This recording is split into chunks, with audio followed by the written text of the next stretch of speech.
To learn and move. आज हम लेकर आए हैं एनसीईआरटी क्लास 6 हिस्ट्री का पहला चैप्टर, वो भी हिंदी मीडियम में। यह वीडियो क्लास 6 के बच्चों के लिए यूजफुल तो है ही, साथ ही साथ विभिन्न प्रकार के कम्पिटिटिव एग्जाम की तैयारी कर रहे स्टूडेंट के लिए जीके का बेस तैयार करेगा। तो चलिए स्टार्ट करते हैं फर्स्ट चैप्टर। फर्स्ट चैप्टर है क्या, कब, कहाँ और कैसे। रसीदा का सवाल। रसीदा एक बच्ची है जो अखबार पढ़ रही थी। अचानक उसकी निगाह एक सुर्खी पर पड़ी, 100 साल पहले। तो वो सोचने लगी, यह कोई कैसे जान सकता है कि इतने वर्षों पहले क्या हुआ था। कैसे पता लगाएं यह जानने के लिए कि कल क्या हुआ था। तो इसके लिए हम रेडियो सुन सकते हैं, टेलीविज़न देख सकते हैं या फिर अखबार पढ़ सकते हैं। साथ ही यदि जानना हो कि पिछले साल क्या हुआ था, तो इसके लिए हम किसी ऐसे व्यक्ति से बात कर सकते हैं जिसे उस पिछले साल का याद हो। लेकिन बहुत पहले क्या हुआ था ये कैसे जाना जा सकता है। अतीत के बारे में हम क्या जान सकते हैं। अतीत दोस्तों, अतीत का मतलब होता है जो बीत गया, बीता हुआ। तो बीते हुए समय के बारे में हम कैसे जान सकते हैं। तो बीते हुए समय के बारे में बहुत कुछ जाना जा सकता है, जैसे लोग क्या खाते थे, कैसे कपड़े पहनते थे, किस तरह के घरों में रहते थे। आखेटकों मतलब शिकारियों, जो शिकार करते हैं, शिकारियों, पशुपालकों, कृषकों, शासकों, व्यापारियों, पुरोहितों, शिल्पकारों, कलाकारों, संगीतकारों या फिर वैज्ञानिकों के जीवन के बारे में जानकारियाँ हासिल कर सकते हैं। यही नहीं, हम यह भी पता कर सकते हैं कि उस समय के बच्चे कौन सा खेल खेलते थे, कौन सी कहानियाँ सुनते थे, कौन सा नाटक देखा करते थे या फिर कौन से गीत गाते थे, कहाँ रहते थे। मानचित्र 1 में नर्मदा नदी का पता लगाओ। देखते हैं मानचित्र 1 में नर्मदा नदी कहाँ है। ये रहा मानचित्र। मानचित्र में जो रेड कलर से दिखाया गया है ये नर्मदा नदी है। अब देखते हैं इसके बारे में क्या बोल रहा है। कई लाख वर्ष पहले से लोग इस नदी के तट पर रहे हैं। यहाँ रहने वाले आरंभिक लोगों में से कुछ कुशल संग्राहक थे जो आसपास के जंगलों की विशाल संपदा से परिचित थे। अपने भोजन के लिए वे जड़ों, फलों तथा जंगलों के अन्य उत्पादों का यहीं से संग्रह किया करते थे। वे जानवरों का शिकार भी करते थे। मतलब ये जो नर्मदा नदी है, इसके किनारे लोग कई लाखों वर्ष पहले से रहते आ रहे हैं। यहाँ पे जो आरंभिक लोग रहते थे वो कुशल संग्राहक, मतलब अब जमा करने में वो कुशल थे। वो आसपास के जंगलों से भोजन, फल और कई उत्पादों को जमा करते थे और वो जानवरों का शिकार भी किया करते थे। अब नेक्स्ट टॉपिक देखते हैं। नेक्स्ट है उत्तर पश्चिम की सुलेमान और कीर्थर पहाड़ियों का पता लगा। तो ये दिशा कैसे देखते हैं मैप में, मैं ये आपको ये बता देता हूँ। दिशा देखने के लिए सबसे पहले इस तरह का मैं लाइन बनाता हूँ। ये जो ऊपर की तरफ है ये होता है उत्तर, नीचे होता है दक्षिण और इस तरफ होता है पूर्व और इस तरफ होता है पश्चिम। तो इस तरह हम दिशा देखते हैं। तो आइए देखते हैं आगे की तरफ। उत्तर पश्चिम की सुलेमान और कीर्थर पहाड़ी। उत्तर के मतलब ये ऊपर की तरफ और पश्चिम इस तरफ। ये रहा कीर्थर और ये रहा कीर्थर और ये रहा सुलेमान की पहाड़ियाँ। इसी क्षेत्र में कुछ ऐसे स्थान हैं जहाँ लगभग 8000 वर्ष पहले स्त्री पुरुषों ने सबसे पहले गेहूं तथा जौ जैसे फसलों को उपजाना आरंभ किया।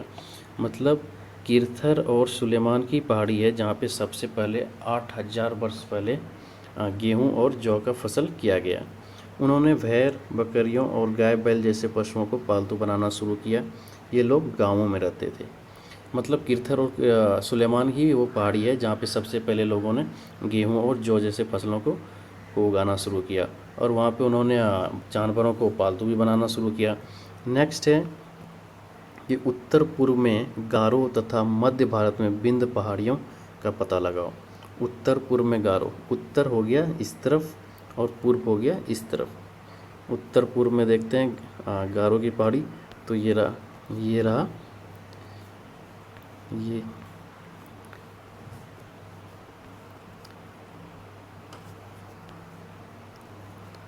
रहा गारो की पहाड़ी और मध्य भारत में ये रहा विंध्याचल पहाड़ी। ये कुछ अन्य ऐसे क्षेत्र थे जहाँ कृषि का विकास हुआ था। यहाँ भी मतलब खेती का विकास हो गया था।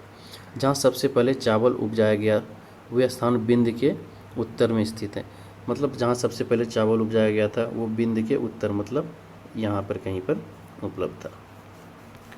अभी नेक्स्ट है, मानचित्र पर सिंधु तथा इसकी सहायक नदियों का पता लगाने का प्रयास करो। सिंधु देखते हैं। अच्छा, सहायक नदियाँ किसे कहते हैं? सहायक नदियाँ वैसी नदी है जो कि एक बड़ी नदी में आके वापस आके मिल जाती है। जैसे ये रहा सिंधु नदी, ये है सिंधु नदी, और इसमें देख रहे हैं जैसे झेलम, चेनाब, रावी, सतलज सभी आके इसमें मिल रहे हैं। तो ये सब हो गई इनकी सहायक नदियाँ। सहायक नदियाँ उसे कहते हैं जो एक बड़ी नदी में मिल जाती है।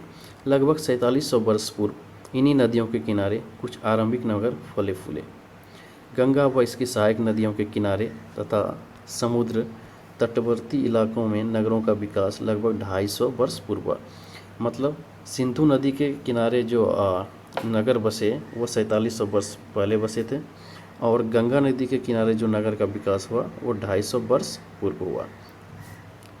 अभी नेक्स्ट देखते हैं, गंगा तथा इसकी सहायक नदी सोन का पता लगाओ। देखते हैं इसमें सोन कहाँ पर है। ये रही गंगा नदी और ये है सोन।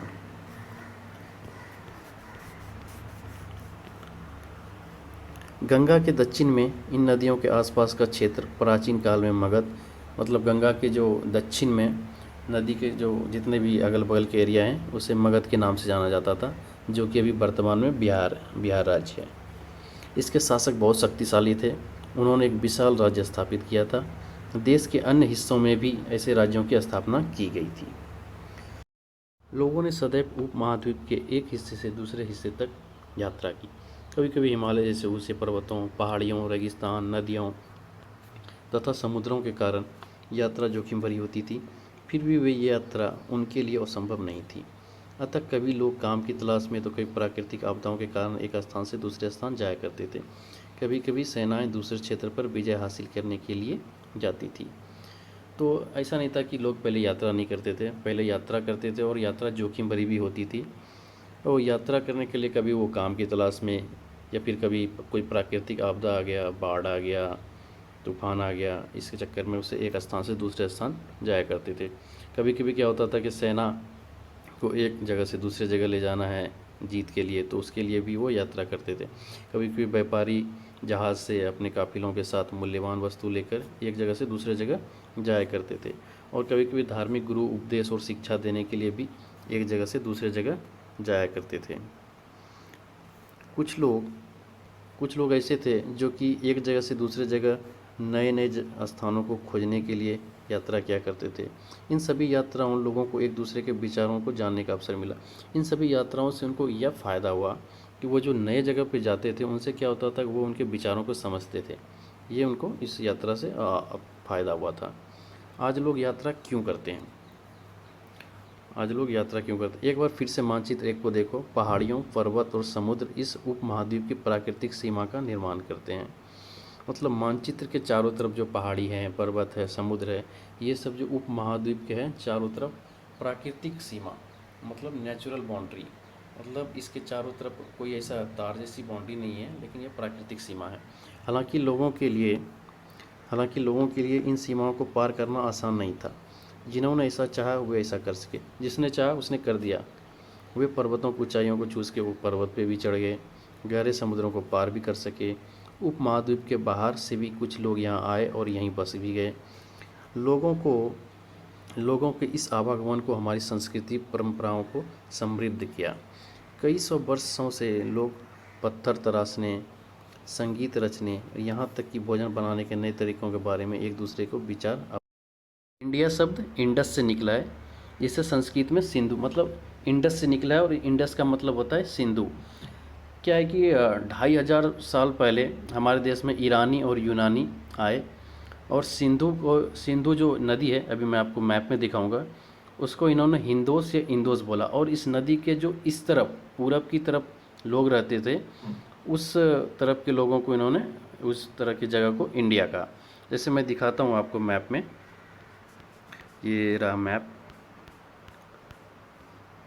ये है हमारा मैप, और यहाँ पर है, ये रहा सिंधु नदी।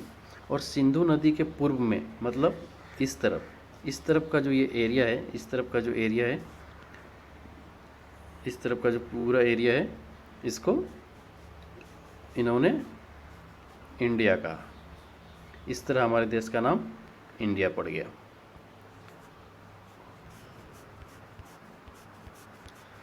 अभी नेक्स्ट देखते हैं।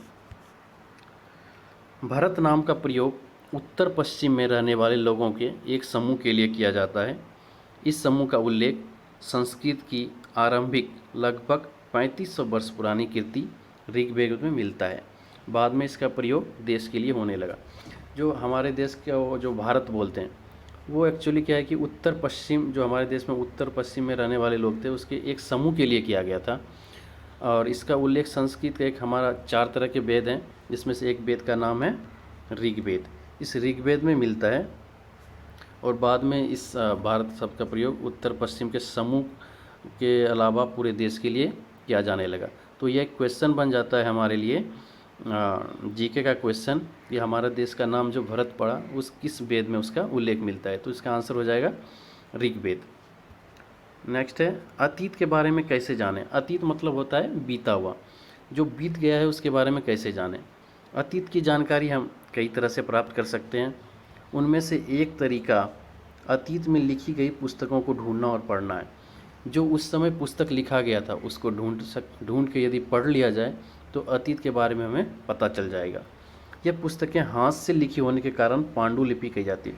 उस समय क्या था कि ये मशीन, प्रिंटर, टाइपराइटर ये सब तो था नहीं, तो उस समय हाथ से पुस्तकें लिखी जाती थी, जिसे पांडुलिपि कहा जाता था। अंग्रेजी में पांडुलिपि के लिए प्रयुक्त होने वाला शब्द मैन्यूस्क्रिप्ट है। मैन्यू मतलब होता है हाथ से, मैन्यू का मतलब होता है हाथ से, इसलिए उसको मैन्यूस्क्रिप्ट कहते हैं। ये पांडुलिपियाँ प्रायः ताड़पत्रों अथवा हिमालय क्षेत्र में उगने वाले भुर्ज नामक पेड़ की छाल से विशेष प्रकार से तैयार भोजपत्र पर लिखी मिलती थी।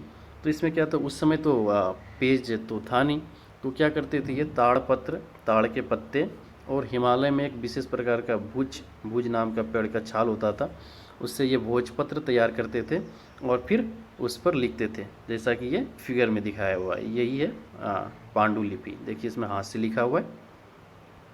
नेक्स्ट, इतने वर्षों में इनमें से कई पांडुलिपियों को कीड़ों ने खा लिया और कुछ नष्ट कर दी गई। एक्चुअली ये पेड़ के पत्तों से बना हुआ था, ताड़ पत्तों से बना था, तो बहुत को तो कीड़ों ने खा लिया और कुछ को नष्ट भी कर भी दिया।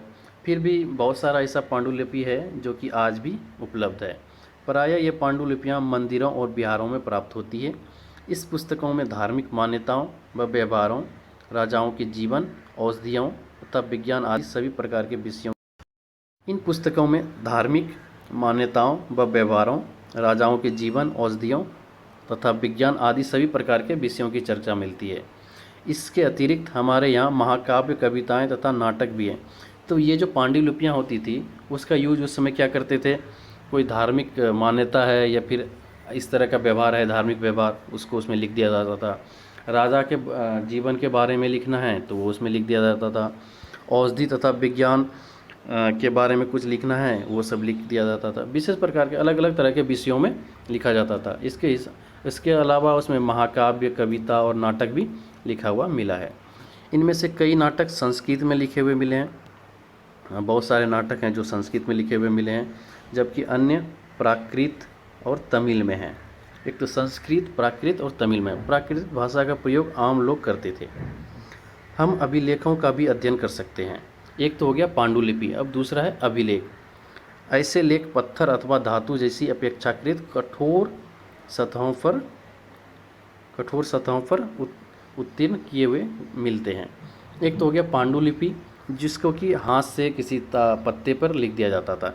अभी दूसरा चीज़ है अभिलेख। अभिलेख का अध्ययन करके भी हम बीते हुए चीज़ों के बारे में पता कर सकते हैं। अभिलेख क्या होता है? अभिलेख किसी पत्थर पर लिखा हुआ एक लेख होता है। जैसे ऐसे लेख पत्थर अथवा धातु जैसी अपेक्षाकृत कठोर सतहों पर उत्तीर्ण कर, कोई भी कठोर हार्ड सरफेस है उसके ऊपर ऐसे लिख दिया जाता था। कभी कभी शासक अथवा अन्य लोग अपने आदेशों को इस तरह उत्तीर्ण करवाते थे ताकि लोग उन्हें देख सके, पढ़ सके, उनका पालन कर सकें। इसमें अभिलेखों का प्रयोग करते थे। जो राजा होते थे, महाराजा होते थे उस समय, तो वो शिलालेख मतलब पत्थरों पे लिखवा देते थे अपना आदेश, ताकि लोग उसे पढ़ के उसका पालन कर सके। कुछ अन्य प्रकार के अभिलेख भी मिलते हैं जिनमें राजाओं तथा रानियों सहित अन्य स्त्री पुरुषों ने भी अपने कार्यों का विवरण उत्तीर्ण करवाए हैं। उदाहरण के लिए प्रायः शासक लड़ाइयों में अर्जित विजयों का लेखा जोखा कराते थे। तो उसमें क्या होता था, अभिलेख का यूज राजा एक तो अपना आदेश लिखाने के लिए कराते थे, और दूसरा यदि राजा ने कोई लड़ाई जीती तो अपना विजय कि राजा इसने ये लड़ाई लड़ी और वो जीत गए, तो उसका लेखा जोखा करवाते थे कि इस तारीख को ये लड़ाई जीत गया। अभी नेक्स्ट है, क्या तुम बता सकती हो कि कठोर सतह पर लेख लिखवाने में क्या लाभ थे, ऐसा करवाने से क्या क्या कठिनाइयाँ आती थी। देखते हैं आगे। इसके अतिरिक्त अन्य कई वस्तुएं अतीत में बनी और प्रयोग में लाई जाती थी। ऐसे वस्तुओं का अध्ययन करने वाला व्यक्ति पुरातत्वविद कहलाता है।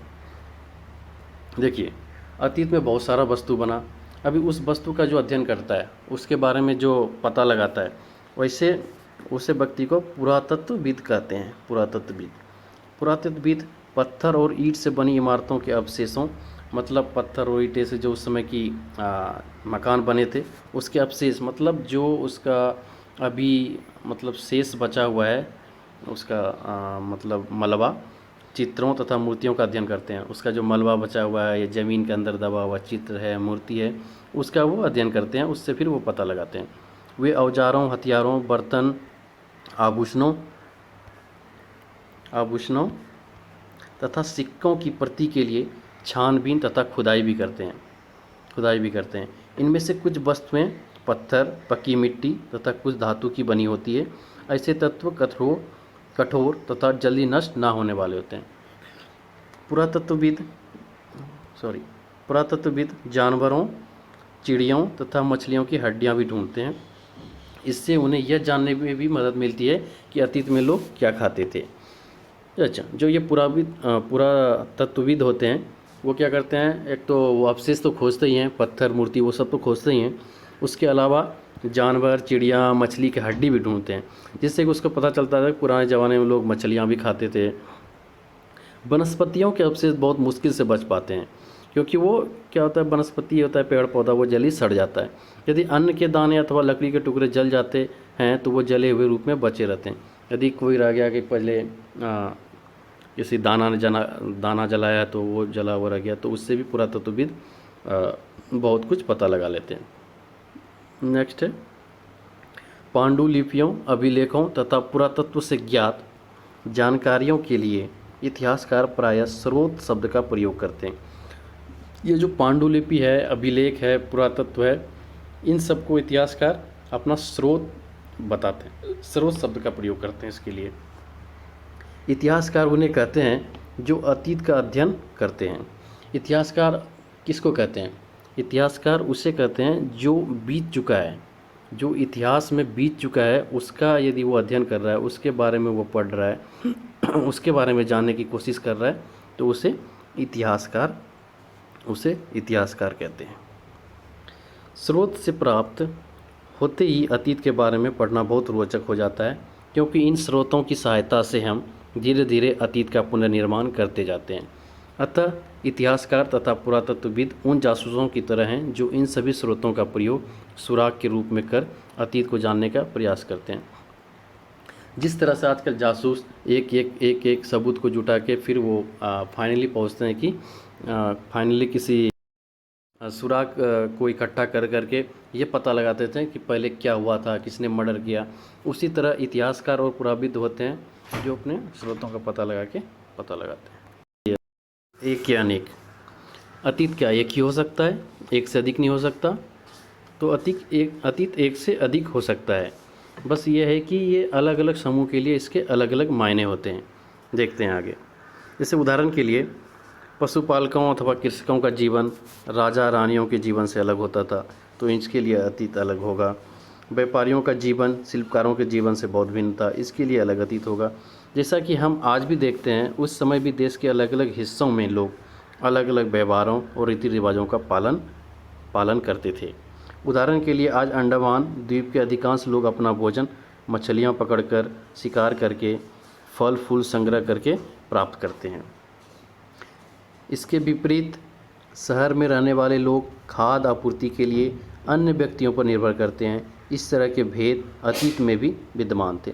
मतलब जिस तरह की अभी अलग अलग जगह के लोग अलग अलग तरह से रहते हैं, उस तरह ये पास्ट में भी अलग अलग लोग अलग अलग तरीके से रहते थे। इसके अतिरिक्त एक अन्य तरह का भेद है, उस समय शासक अपनी विजयों का लेखा जोखा रखते थे। यही कारण है कि हम उन शासकों तथा उनके द्वारा लड़ी जाने वाली लड़ाइयों के बारे में काफ़ी कुछ जानते हैं। उस समय क्या होता था कि जो शासक अपनी लड़ाइयाँ लड़ते थे, जो जीत जाते थे, शासक जो लड़ाइयाँ जीत जाते थे उसका लेखा जोखा रखते थे, उसको अभिलेख में लिखवा देते थे। लेकिन अभी क्या है, जबकि मछुआरे, शिकारी, संग्राहक, कृषक, पशुपालक जैसे आम आदमी प्राय अपने कार्यों का लेखा जोखा नहीं रखते थे। ये लोग छोटे मोटे लोग थे जो इसको अपने डेली लाइफ के लिए खाना पीना का जुगाड़ करते रहते थे, तो ये लोग अपने कामों का लेखा जोखा नहीं रख पाते थे। पुरातत्व की सहायता से हमें उनके जीवन में जानने में मदद मिलती है। हालांकि अभी भी इसके बारे में बहुत कुछ जानना शेष है। मतलब जितना हमें मिल पा रहा है उसके हिसाब से हमने बहुत कुछ जान लिया है उसके जीवन के बारे में, लेकिन अभी भी उसके जीवन के बारे में जानना बहुत शेष है। अभी हम जानेंगे तिथियों का क्या मतलब, इतिहास और तिथियाँ। इसको हम इस प्रकार यहाँ समझेंगे। और तिथियाँ, इसमें दोस्तों ये जो जीरो है, ये है ईसा मसीह के जन्म को हम जीरो मान लेते हैं। उसके जन्म के बाद जितनी भी घटनाएं होती है उसे एडी या सी से नोट करते हैं। एडी का मतलब होता है एनो डोमिनी और सी का मतलब होता है कॉमन एरा। और ईसा मसीह के जन्म से पहले का जो भी तिथि दिखाना होता है उसको या तो हम बीसी लिखते हैं या फिर बीसी लिखते हैं।